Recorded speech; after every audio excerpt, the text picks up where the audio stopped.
సూర్య స్వీయ నిర్మాణంలో తమిళంలో బస్సంగా 2 పేరుతో తీసిన సినిమా తెలుగులో మేము పేరుతో అనువాదమైన సంగతి గుర్తుండే ఉంటుంది.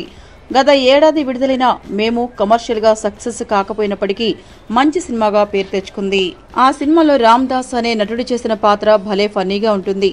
పెద్ద ఉద్యోగం చేస్తున్నప్పటికీ అతడికి చిన్న చిన్న దొంగతనాలు చేసే అలవాటు ఉంటుంది. తన కంపెనీ తరపున 5 స్టార్ హోటల్లో కాన్ఫరెన్స్ కు వెళ్లి అక్కడ లంచ్ చేసేటప్పుడు స్పూన్లు అవి దొంగలిస్తాడతను. ఇదో రకం వింత జబ్బన్నమాట. దీన్ని క్లెప్టోమేనియా అంటారు. ఇప్పుడు ఇదే వింత జబ్బున్న పాత్రను టాలీవుడ్ యంగ్ హీరో రాజ్ తరుణ్ చేస్తున్నట్టు సమాచారం. అందగాడి తర్వాత రాజ్ తరుణ్ ఏకే ఎంటర్టైన్మెంట్స్ బ్యానర్లోనే మరో సినిమా చేస్తున్న సంగతి తెలిసిందే. ఆ సినిమా పేరు రాజుగాడు.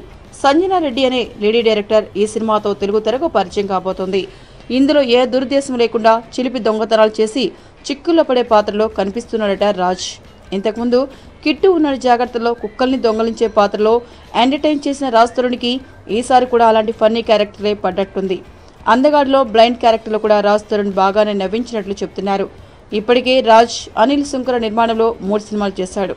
రాజుగాడు ఆ బ్యానర్లో అతడికి 4వ సినిమా కావడం విశేషం. ఏంటండి, వీడియో నచ్చిందా? అయితే ఓ లైక్ వేసుకోండి, లేదంటే ఓ కామెంట్ చేయండి. ఎప్పటికప్పుడు మా వీడియోస్ చూడాలంటే సబ్స్క్రైబ్ చేసుకోండి.